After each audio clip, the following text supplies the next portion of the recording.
Oh, well, hello there, and welcome to Frank Reads. I'm Frank Hasenmuller, and I've been reading some of my favorite stories lately, and I thought I'd share them with you. I enjoy them, and I hope you will too. Today I'm going to be reading from the Histories by Herotodus. And the Histories is a very important work in the history of history, because Herotodus is generally considered the first historian in history. He wrote with a level of objectivity which was pretty unheard of before him, and he actually traveled to places and he interviewed people who were eyewitnesses to the events that he described, some of them at least, because not only did he describe events, but he also described events leading up to events. The Histories is mostly about the war between the Persians and the Greeks when the Persian Empire invaded Greece. But it's about more than that. He also describes the events that caused that war, and nobody had really done that before. And it's full of very interesting, very engrossing stories, including the one that I'm going to read today. It is about Cyrus the Great, the king of the Persians, fighting against a chiefess of the Massagetai people. The Massagetai were from northern Iran, and Persia is modern-day Iran. And it's very interesting, so let's hop in.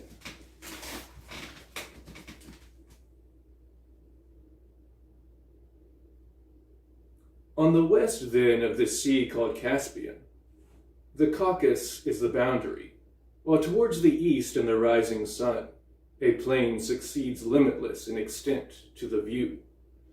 The Massagetai occupy a large part of this great plain, against whom Cyrus had become eager to march, for there were many strong reasons which incited and urged him onwards.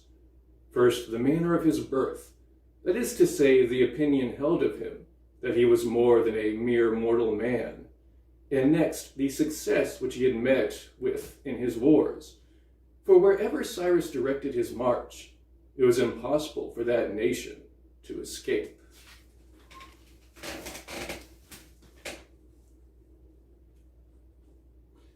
Now the ruler of the Massagetai was a woman, who was queen after the death of her husband, and her name was Tomyris. To her Cyrus sent and wooed her, pretending that he desired to have her for his wife. Tomyris, understanding that he was wooing not herself, but rather the kingdom of the Massagetai, rejected his approaches. Cyrus after this, as he made no progress by craft, marched to the Araxes and campaigned openly against the Massagetai, forming bridges of boats over the river for his army to cross, and building towers upon the vessels which gave them safe passage across the river, the Araxes being a river. While he was engaged in this labor, Tomyris sent a herald and said, "King of the Medes, cease pursuing the work which you are now pressing forward, for you cannot tell whether these things will end to your advantage. Cease, and be king over your own people, and allow us to rule those whom we rule. Since, however, I know that you won't like this advice, but choose anything rather than to keep quiet, therefore, if you are very anxious to make trial of the Massagetai and fight, come now, leave that labor of yoking together the banks of the river, and cross over into our land, when we have first withdrawn 3 days' journey from the river. Or if you desire rather to receive us into your land, do the same thing yourself." Having heard this, Cyrus called together the first men among the Persians, and having gathered these together, he laid the matter before them for discussion, asking their advice as to what he should do.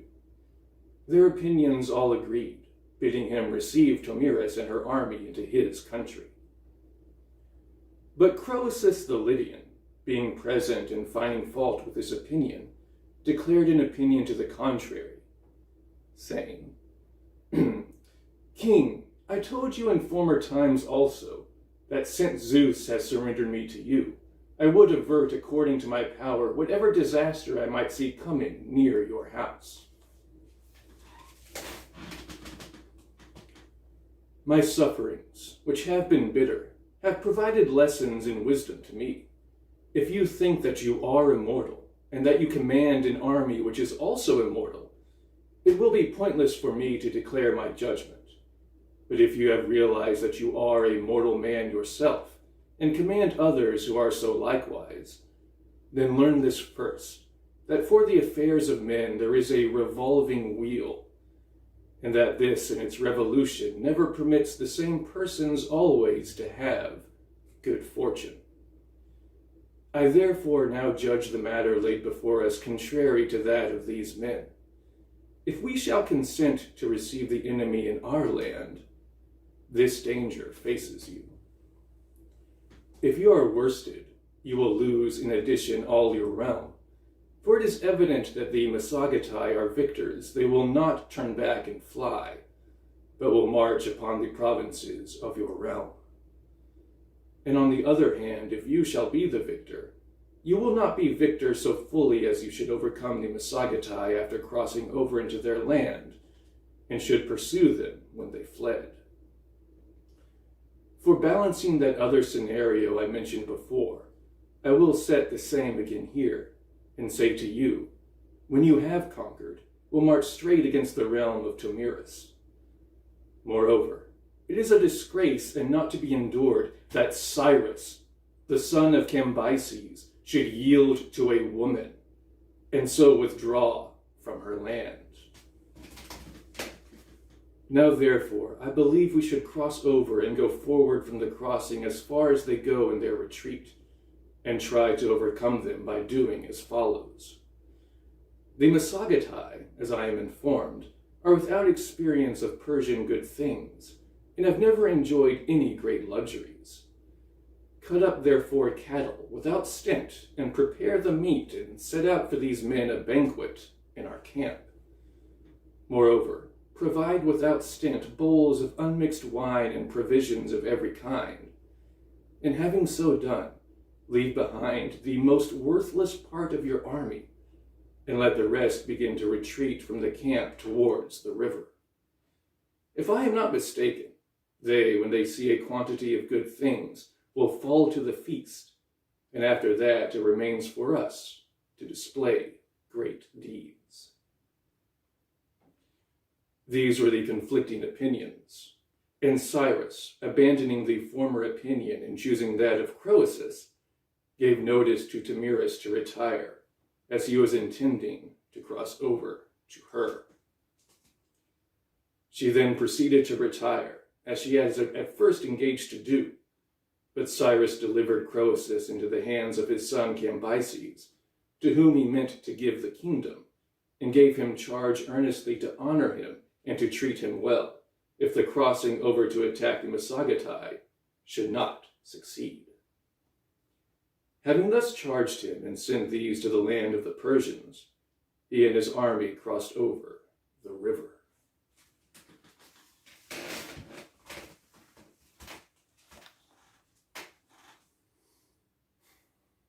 And when he had passed over the Araxes, night having come on, he saw a vision in his sleep in the land of the Massagetai, as follows. It seemed to Cyrus that he saw the eldest of the sons of Histopses having wings upon his shoulders, and that with the one of these he overshadowed Asia, and with the other Europe. Now Histopses, the son of Armaces, who was a man of the Achaemenid clan, the eldest son was Darius, who was then, I suppose, a youth of about 20 years, and he had been left behind in the land of the Persians, for he was not yet old enough to go out to the wars. When Cyrus awoke, he mulled over the vision. Since the vision seemed to him to be of great import, he called Histopses, and having taken him aside, he said, Histopses, your son has been found plotting against me and against my throne. And how I know this for certain I will declare. The gods care about me and show me beforehand all the future events that threaten me. So in the night that is past, while sleeping, I saw the eldest of your sons, having upon his shoulders wings, and with the one of these he overshadowed Asia, and with the other Europe. To judge by this vision, then, no interpretation can avoid the conclusion that he is plotting against me. Therefore, go by the quickest way back to Persia, and take care that, when I return thither after being subdued these regions, you produce your son before me to be examined. Cyrus said thus, supposing that Darius was plotting against him. But in fact, the divine powers were showing him beforehand that he was destined to find his end there, and that his kingdom was coming around to Darius. Histopses replied, "King, may it never happen that any man of Persian race plot against you, and if there be any, may he perish as quickly as may be. You made the Persians free instead of slaves, and the rulers of all nations instead of being ruled by others. And if any vision announces to you that my son is planning rebellion against you, I hand him over to you to do with what you wish." Histopses then, having answered and having crossed over the Araxes, headed for the Persian land to keep watch over his son Darius for Cyrus. Cyrus meanwhile went forward and marched one day from the Araxes according to the suggestion of Croesus. After this, when Cyrus and the sound part of the army of the Persians had marched back to the Araxes, and those unfit for fighting had been left behind, then 1/3 of the army of the Massagetai attacked and proceeded to kill, not without resistance, those whom the army of Cyrus had left behind. Seeing the feast that was set forth, when they had overcome their enemies, they lay down and feasted. And being satiated with food and wine, they went to sleep. Then the Persians came upon them and slew many of them, and took alive many more even than they slew. And among these, the son of the queen Tomyris, who was leading the army of the Massagetai, and his name was Spargapaces. She then, when she heard that which had come to pass concerning the army, and also the things concerning her son, sent a herald to Cyrus and said, "Cyrus, insatiable of blood, do not celebrate too much what has come to pass. Namely because with that fruit of the vine, which you fill yourselves and become so mad that as the wine descends into your bodies, wicked words float up upon its stream. Because setting a snare, I say, with such a drug as this you overcame my son, and not by valor in fight. Now therefore hear this my word, giving you good advice. Restore to me my son, and depart from this land without penalty, triumphant over a 1/3 part of the army of the Massagetai. If you shall not do so, I swear to you by the Sun, who is Lord of the Massagetai, that surely I will give you your fill of blood, bloodthirsty as you are."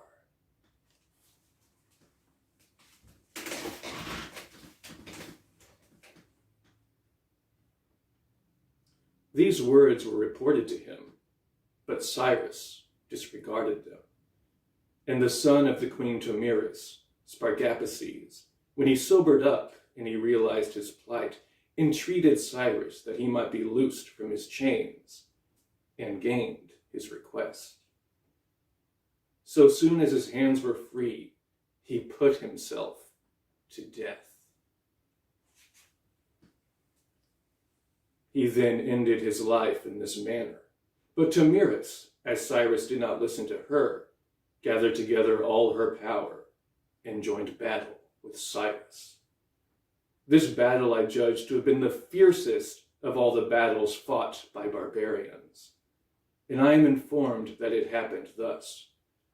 First, it is said, they stood apart and shot at one another, and afterwards, when their arrows were all shot away, they fell upon one another and engaged in close combat with their spears and daggers. And so they continued their fight with one another for a long time, and neither side would flee. But at last the Massagetai got the better in the fight. The greater part of the Persian army was destroyed there upon the spot, and Cyrus himself died there, after he had reigned 29 years. Then Tomyris filled his skin with human blood, and had search among the Persian dead for the corpse of Cyrus. When she found it, she let his head down into the skin, and doing outrage to the corpse, she said this over it: "Though I yet live, and have overcome you in fight, nevertheless you have destroyed me by taking my son with craft. I nevertheless, according to my threat, will give you your fill of blood." There were many tales told about the end of the life of Cyrus, but this one is, to my mind, the most worthy of belief. Well, there you go. There is the story of Tomyris versus Cyrus. It's very interesting. You have this tribe led by a woman who ends up actually defeating the Persians in battle, which is pretty unheard of. Or just defeating Persians in battle is pretty unheard of. It's actually not that uncommon to find female leaders among tribal societies.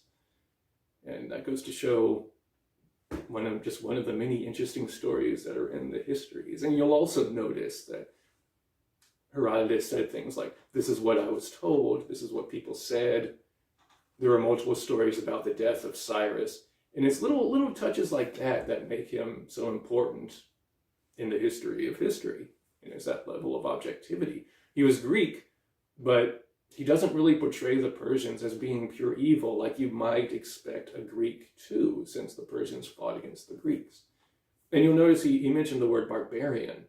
And even there, we tend to think of barbarian being synonymous with savage or uncivilized. And that's not necessarily the case in the histories. When Herodotus uses the word barbarians, he uses it in its original context, which just meant any people, any group of people who didn't speak Greek was a barbarian. So that's the context that he uses it in. So I think that story is very interesting. It's about a very strong woman grieving over her son and taking revenge, and at the same time protecting her people from foreign invasion. So I hope you enjoyed it. I know I did. And I hope you'll join me next time. And until then, keep reading.